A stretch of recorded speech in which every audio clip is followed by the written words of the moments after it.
Hare Krishna. Hare Krishna. Welcome to another video. Today we will have a talk here with Jaya Sacinandana Prabhu, and we will talk about a most important topic which is also central to our Vedic knowledge, and it's a topic we should be enlightened about, and it's death. Death. We will talk about it from a philosophical and also from a personal point of view, and I'm very happy that we can do this today to help us get a deeper understanding and help our audience to get a deeper understanding, because we have to learn how to live through Vedic knowledge but also how to die.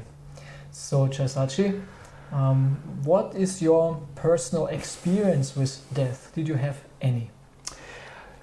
I had, of course, in the due course of life, everybody has some experience of death. What was interesting to me when I was a teenager, I was very fascinated with death.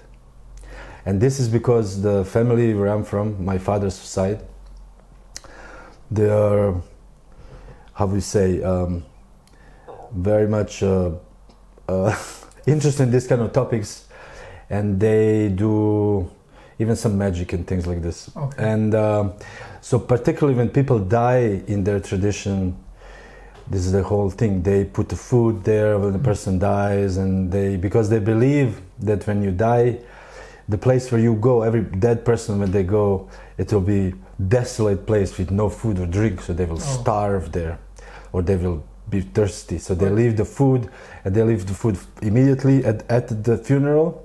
Yes. Then they leave the food after 7 days, and and after 40 days, and after 1 year, and up to 7 years. Every year they bring food. And I was always wondering as a young, for me there was, of course, a little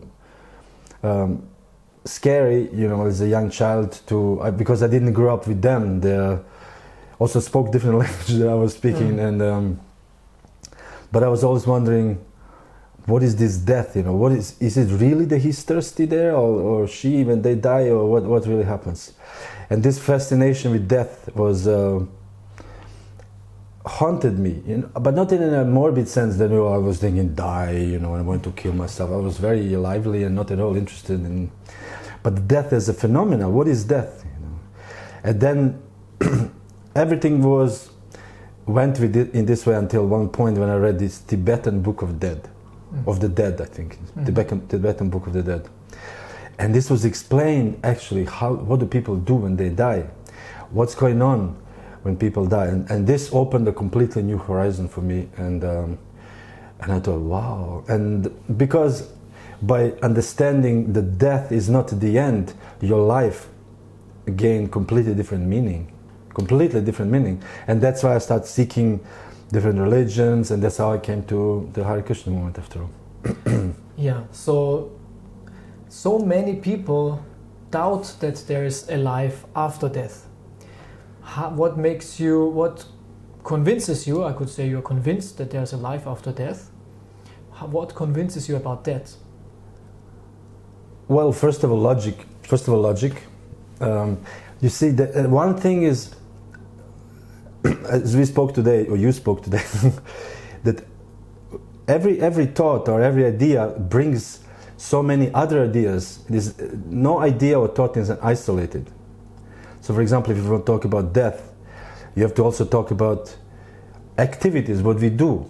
And then if you want to talk about after death, so that we have to consider whatever we do now. This is called karma in our tradition, in the Bhagavad Gita also.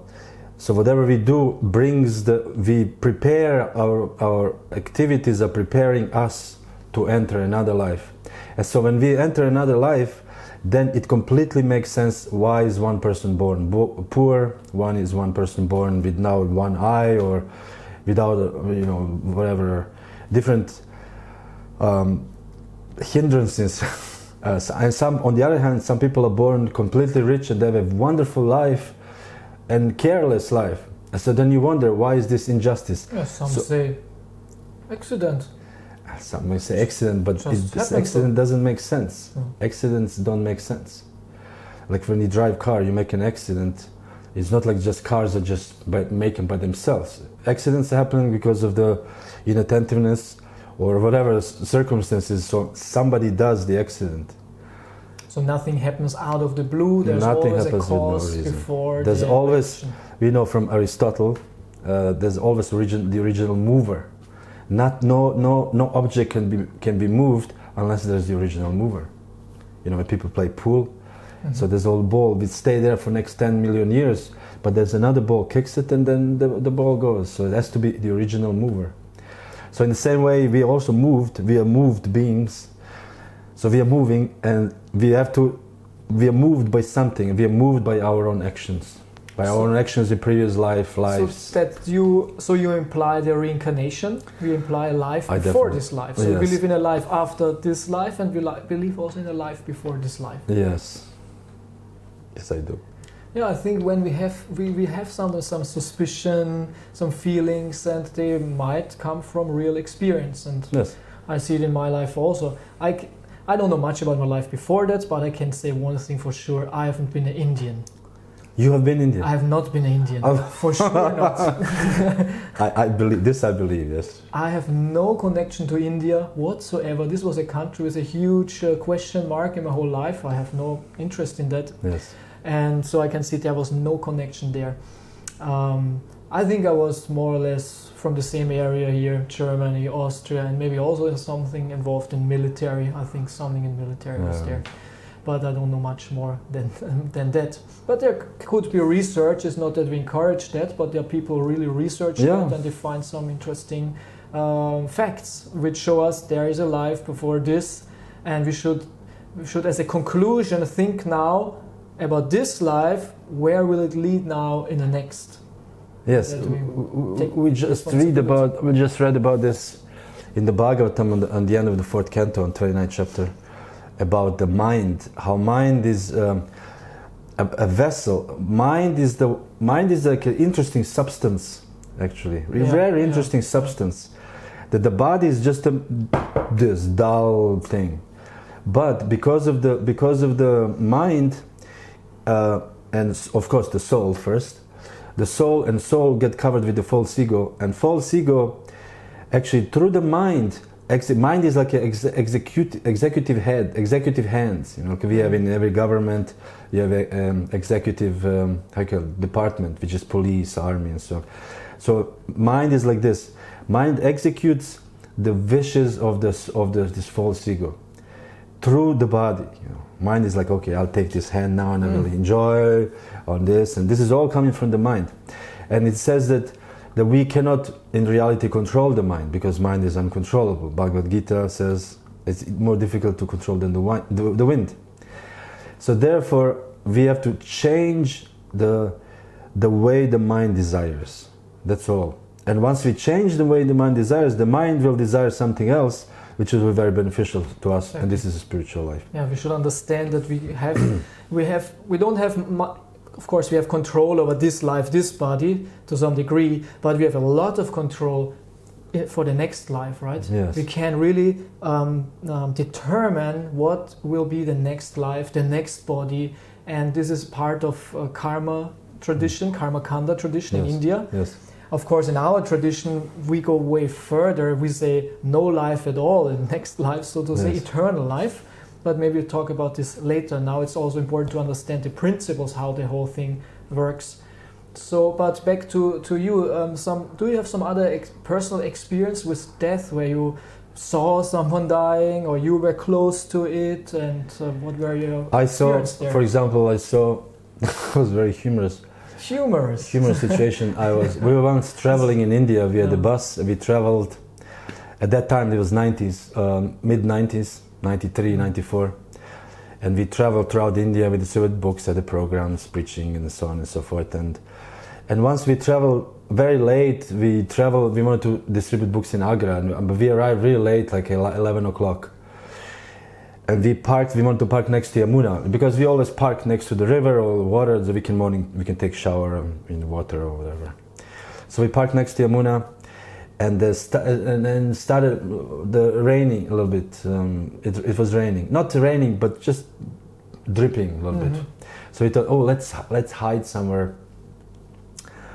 You know, we don't want to sleep out, because at that time we had many devotees and only few places in the bus to sleep. So Some slept outside. Most of us slept outside. It was also hot, India.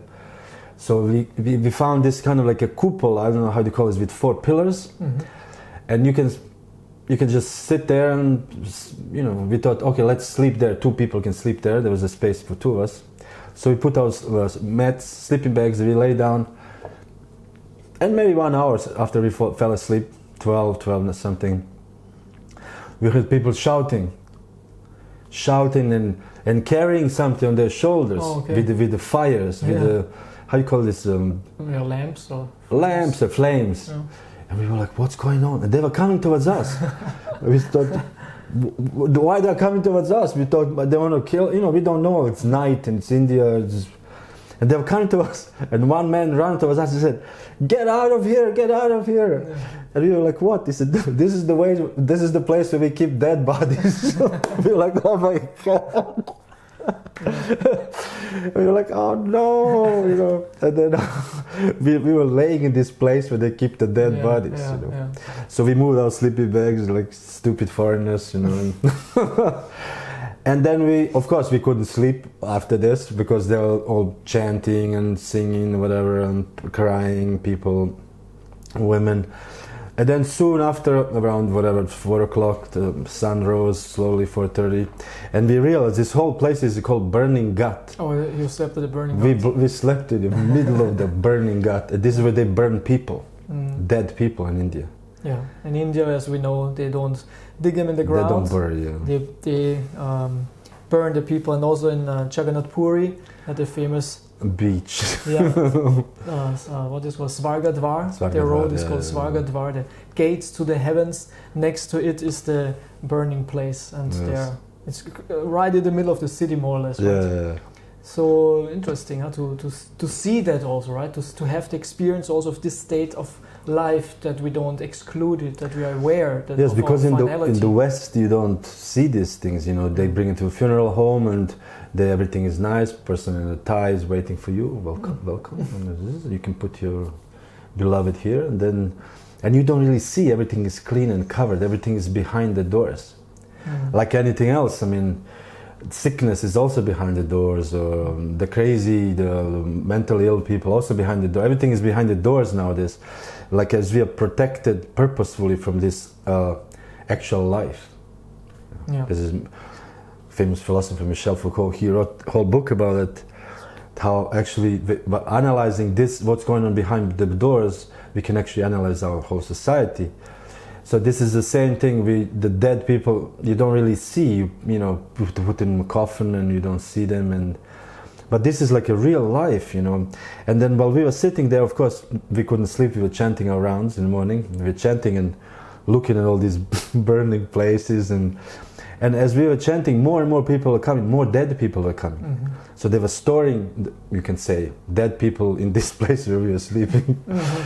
And so we realized, wow, this death is an active thing. It's not like, you know, the remote cousin died 7 years ago and that's it. But you can see the people are dying, you know, every time. Then we saw a baby also dead. You know, this was like, we were like, wow, people are actually dying, you know. Yes. So this was like a good realization for us when we were chanting. Yes. That we see what's going on, and the body. Then we watched when they burn the body. They put these pieces of wood. They make a structure of a sort, and then they put person burns, and burns so fast, and his smell is like really sweet. I must say, it's a sweet smell of a dead body. And we were like, oh my God, what are we doing here? But anyways, we thought it was a very good experience for us also, because ultimately even I have to use philosophers because this is what I'm kind of reading lately. Socrates says that the purpose of a philosopher is to actually prepare to die. This is the whole purpose of the philosophy. To think about how do I die and why do I die? Yeah, this reminds me of this famous verse we have where Yudhishthira said actually to Yamaraj that the most astonishing thing in their life is that we always see people dying and we know death is there, but we never think that I will die myself. Yeah, exactly. And I heard also that there's a study that people who regularly think about their own death, they're more happy. Funny enough. Yeah, And so it's a very important point to, and then we see it, right? If you have the experience, if you see the dead bodies, as you say, then you know, so I will also die. I will also very soon be in the same situation. So what about death? How will it be? Where will it lead to? It will bring up all these questions. Especially when you see a body burning. You know? Right. And then you see, what is all this, what I do, what I care, you know, recently I did move to the table some of my hand and it got splinter. Mm-hmm. And I was so fried, oh, what is this splinter here? And, you know, I was meditating on splinter 15 minutes, then I took tweezers and I took the splinter out, and I was thinking, so much trouble with this one little splinter. But when you burn on that fire, all this is, I mean, this splinter, all this is actually insignificant. All our worries, our cares, our career, our ideas, our loves, our hatreds, our enmity, it's all gone, all gone. But what about this argument that don't think too much about death, think about life, to be successful in life, to use life, that when you die, that you can say, oh, I led a well life, a good life, I achieved this and that. Or we say, what's the use of all that achievement if it's temporary? Or is there some value in the achievements that you have satisfied? And also we say our desires should be satisfied, that we can actually leave this world peacefully. Yeah, it is said ultimately in the Srimad Bhagavatam that desires should be fulfilled. Desires have to be fulfilled. And it is even this infamous verse, you can say, that as much as ghee you put in the fire, and fire burns more. So meaning if there's a desires and you put the material desires in the fire will go higher and brighter. So, but Srimad Bhagavatam, of course, propagates that we should not have material desires. On the contrary, we should develop spiritual desires and make material desires almost non-existent. Right. So you pour as much ghee, and the more ghee you put, the most ghee you put, then the fire will die. Right. So this is like a little bit infamous verse and can be definitely abused and misused. But the point is here that we have to, as we said, get it out of our system in one sense, because either there's different ways to do it. One is through the intelligence, through hearing. When I read and it says here, this is not good for you, and I accept it. But this is very rare. Very few people have this intelligence that require so-called Brahminical culture. Mm-hmm. Brahminical culture, just by hearing Shabda. And this is very rare. Nowadays, most of the people are not intelligent and not less intelligent. Shudra, you can say, Kalo Shudra Sambhava. And therefore we have to experience it, you know. As Srila Prabhupada gave example, there's a fire and child goes to touch and he said, don't touch the fire, it will burn. And the child said, don't touch the fire, burn. And then it burns, it hurts. Well, I told you. So it's like this, we have to experience it, and once we experience it, then we realize it's not so great. Right. And once we realize it's not so great, it's okay, now I've done that, therefore I can go different ways.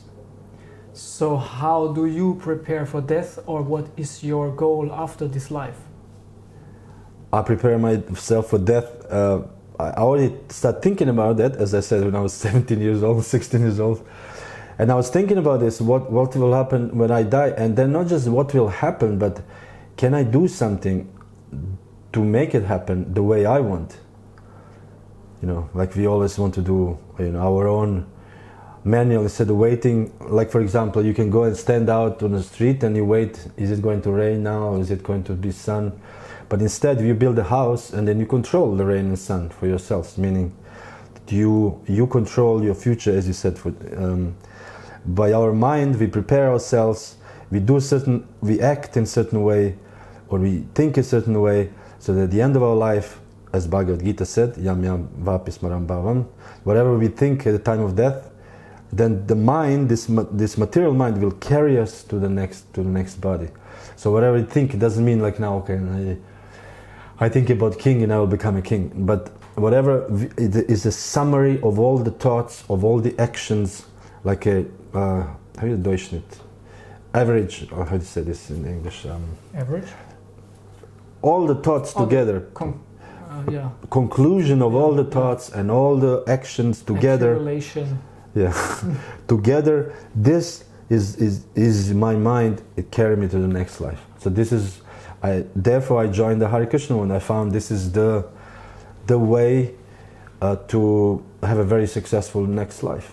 Mm-hmm. Mm-hmm. Besides this, it's very good to have a very successful this life too, because ultimately the culture, the Vedic culture, very much, you can say enjoy it also. It's not like we eat ashes now because we don't want to enjoy material world. We eat very nice food.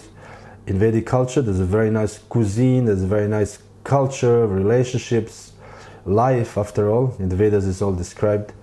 And we just try to live this life with the aim of serving Krishna in the center. And then this will bring us to the next much, much better destination.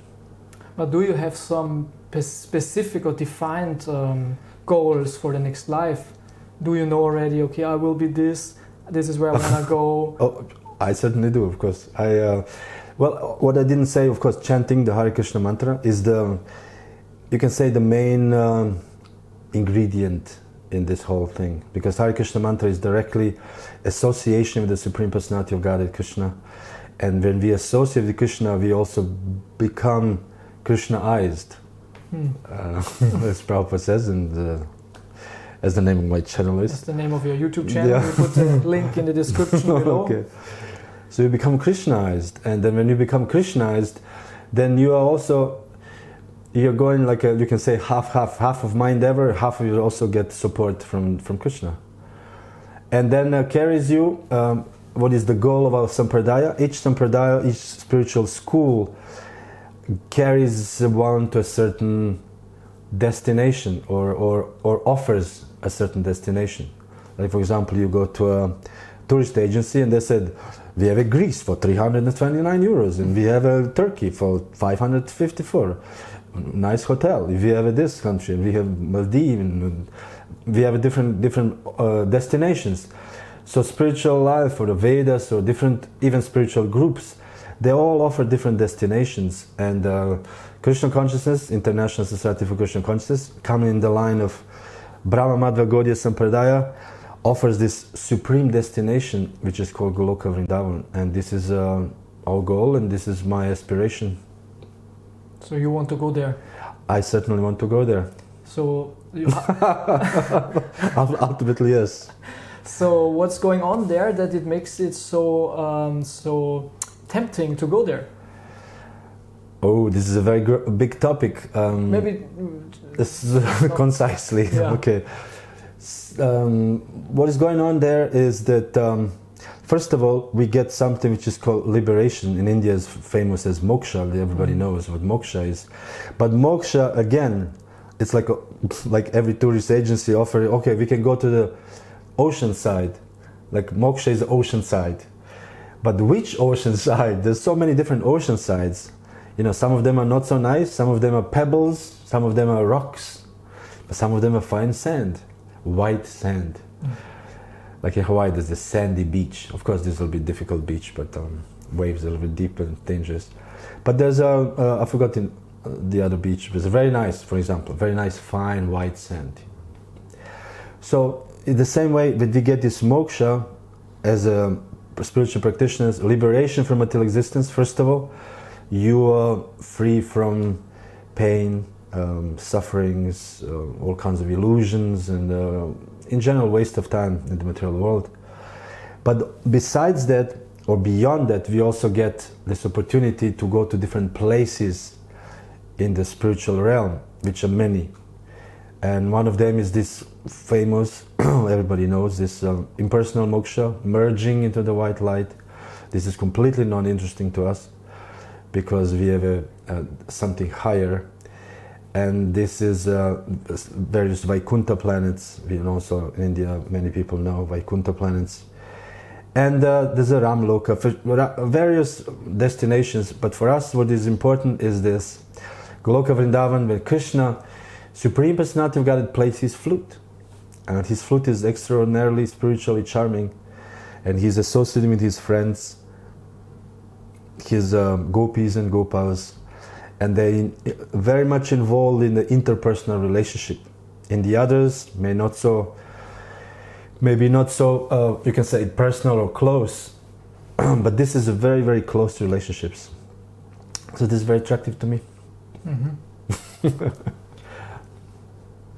Okay, so I think this, maybe we go in the end more into this part, yes, how to go there practically, but this shows us that life, there's not a one life after this life. There are many, many, many options, yes, in different worlds, as you said, in the spiritual world and in the material world, and we try to avoid the material world because it's still a temporary material place. So everyone should really research this topic because we can achieve a lot.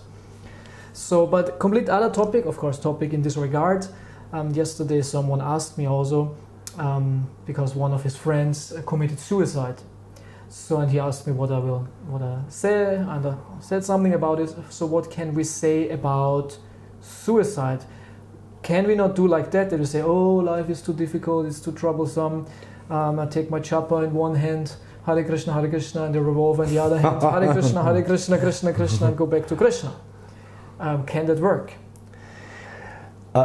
Interestingly enough, potential suicide exists in Gaudiya Vaishnavism. Like, for example, we know from the Chaitanya Charitamrita when Sanatana Goswami wanted to jump under the wheel of Jagannath cart in Puri. So apparently, it's not written anywhere, but apparently this is in one sense authorized, at least in those days, way of ending your life, meaning because Jagannath's cart is carrying Jagannath himself, Lord of the universe, so that implies that somehow you get spiritual benefit from this ghastly activity. But then we know also that Chaitanya Mahaprabhu himself, who was Krishna, ultimately avatar for Krishna, no different from Radha and Krishna, when he was in Jagannath Puri and he saw Sanatana Goswami and he understood that he wants to commit suicide, and he said, how can you destroy somebody else's property? This was a very interesting question, because he said, this body does not belong to you anymore, because when we surrender to Krishna, we serve Krishna, our bodies are engaged in Krishna service, which is an interesting concept that this is called Yukta Vairagya in Sanskrit, and Rupa Goswami has written this, about this, that we actually engage everything in Krishna service, and everything means also my body, because even my body actually does not belong to me. Interestingly enough, we think in illusion that we own this body, but we actually do not own this body.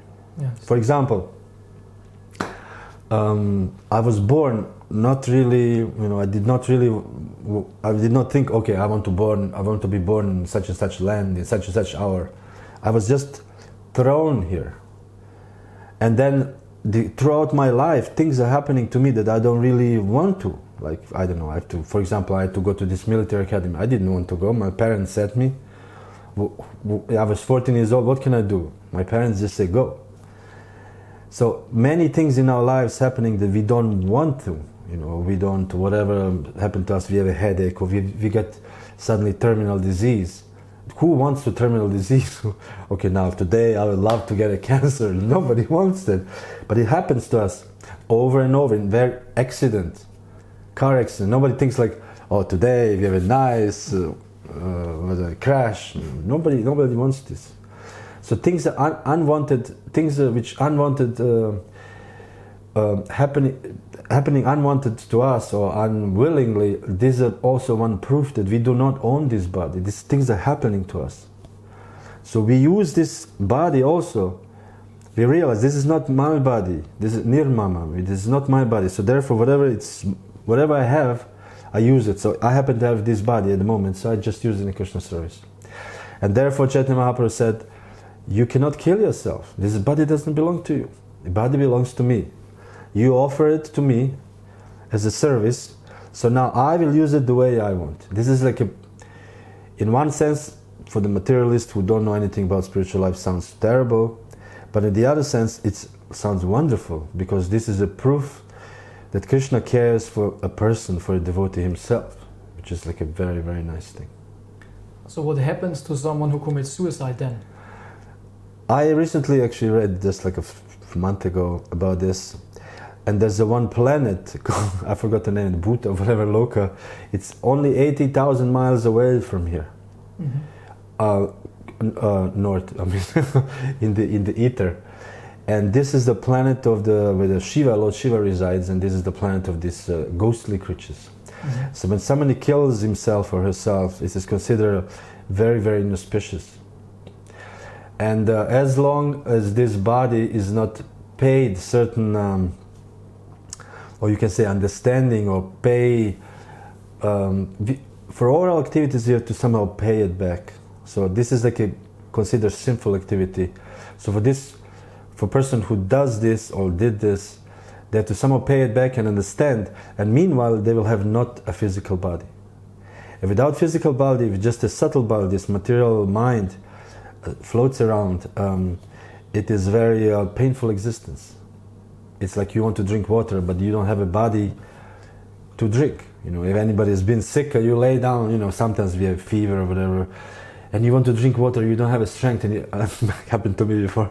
And I looked at the cup and I like, wow, I would really like to drink this water, but there's nobody to help me at the moment, and I'm just looking with with sadness in my eyes. So this is what's going on. They would like to enjoy it, but there's no vessel, no thing to enjoy it. And therefore, when some people are possessed by ghosts or whatever, or sometimes they could enter even a thing, you know, or as I heard Bhanu Swami's lecture recently, that even some AI, artificial intelligence robots, could possibly show signs of life. And I was like, how can? And this is because ghosts can temporarily enter in this body because they want to enjoy with something. And nowadays they make ghosts so realistic, and so they can enter this thing and they can try to move it or to enjoy it. Although it's kind of a little bit not possible. But there's some fine line which I don't want to talk about, and I don't know much about it. And what can we do to help someone who committed suicide? From our point of view, from our world, can we influence them? Can we do something to help them out of their condemned position? There's something called a Pinda in India. This is very famous. In Bodhi Gaya, there's a place in India where you go there and you offer so-called Pinda, offer oblations to your forefathers of your immediate relatives who died and things like this. And these things are very much helpful. Somehow, it is a pious act which helped this person in whatever the state that person is. Yeah, so we can do yagya, fire yagya. We can do fire yagya, everything connected to spiritual life. If you chant or if you offer yagya in Simhachalam, of course, we can offer in the name of this person. Everything in the name of this person. Good wishes also help. Yeah. So maybe we go now back to this point of going to the spiritual world. What does it mean? What does it need to reach this highest goal? We spoke before about Goloka Vrindavan, which is a very mysterious place. Yes. There are many places, but this is the highest and the most spiritual, and we can reach it. Normally, through yoga practice, you take many lives until you can reach something or earn something. There are yogis who practice for hundreds of years, for life after life, to reach some special thing. But we say that in this very life, even starting from your karmic materialistic life, we can reach the highest. So how is this possible, and how to do that? First of all, it is not possible. It is completely not possible. As Rupa Goswami said, this material existence is impossible to live with, but it's impossible also to leave it behind. And to go back to the spiritual world is even more impossible. He said, but this hopelessness, and therefore we are hopeless, but this hope against the hope is giving me happiness. That we are hoping maybe there's some hope. And this is our attitude as devotees. And then we know from the scriptures, from the Shastras, but the extraordinary mercy of Chaitanya Mahaprabhu, who is the prime incarnation in this age of Kali, of this terrible age of mistakes and faults and everything bad, basically. By extraordinary mercy, for no reason. Bhagyavan, we also talked recently about this Bhagyavan.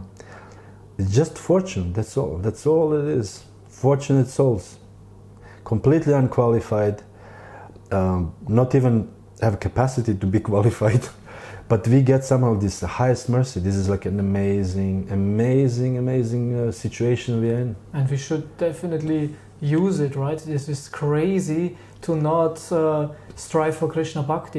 It's crazy to not chant Hare Krishna when we get such a huge present, such an opportunity. It's amazing. It is amazing.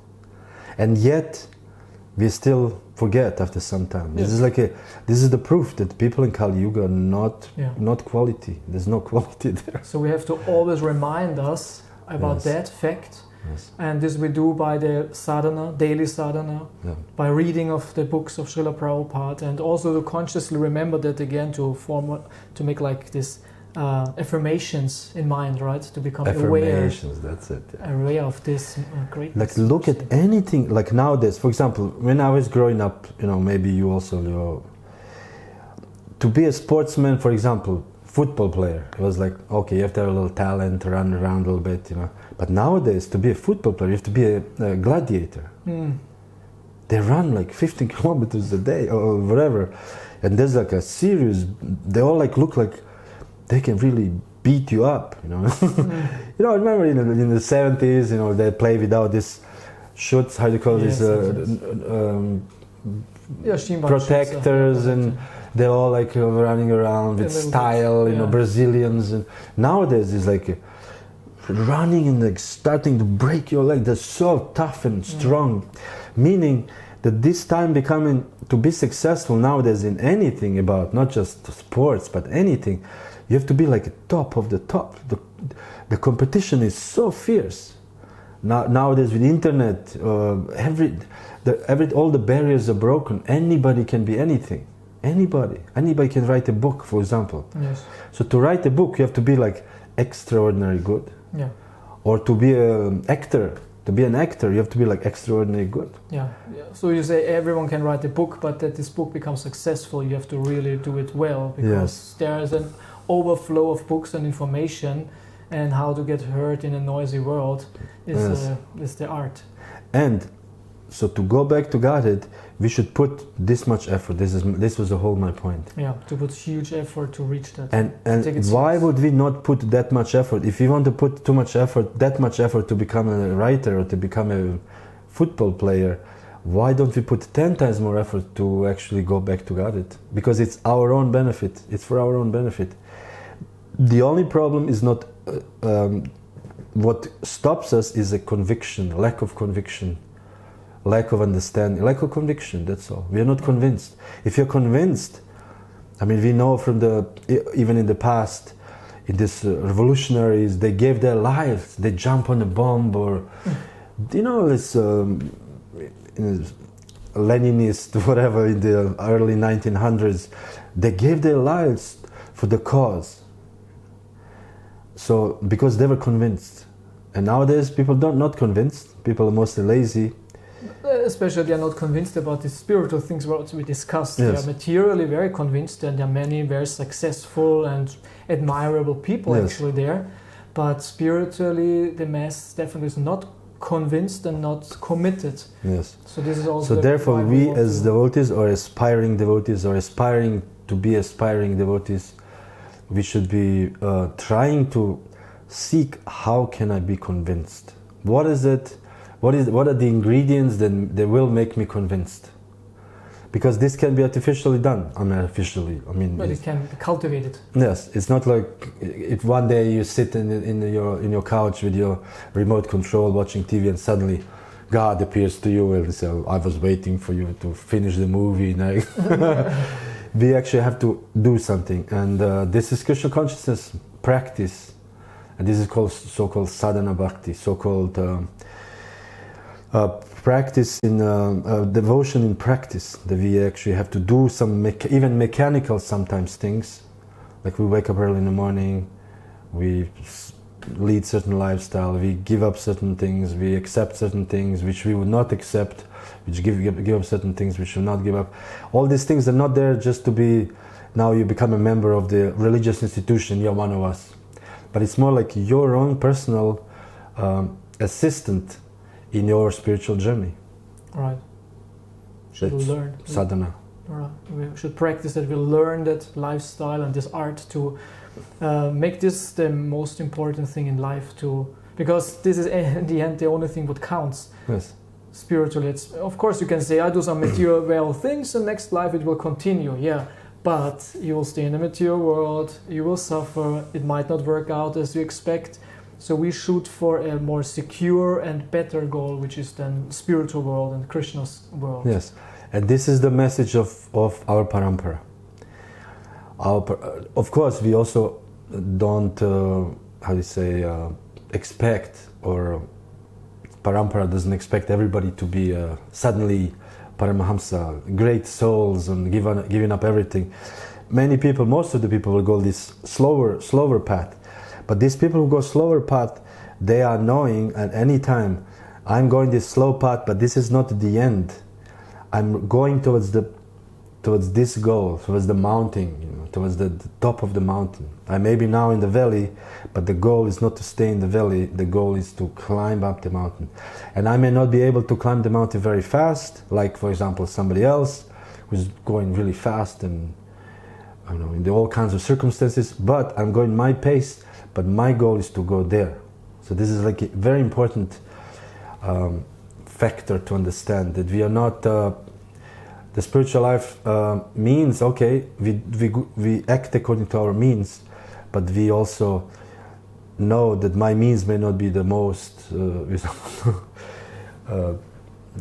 best ones, that I can even always improve. Right. Yes. That we can always improve, we can always work on ourselves. Yes. Okay, yeah. I think this is a very good point, what we should communicate and leave the viewers with, to always try their best in their life situations, to inform themselves about Krishna, to understand there's a life after this life, and the life I'm leading right now is a continuation from the life before, and as I had a life before, this will be the life before in the next life. And the best is to shoot for the eternal, the spiritual, for Krishna. We talk about many things which should open our consciousness a bit to many other possibilities and realities of life and death and ghosts and this and that. Because very often we are in our normal world, which is quite set, and we don't think about that there are so many mystical and otherworldly things. So maybe this helps to open up a bit, but we want to open up way more to the spiritual realm.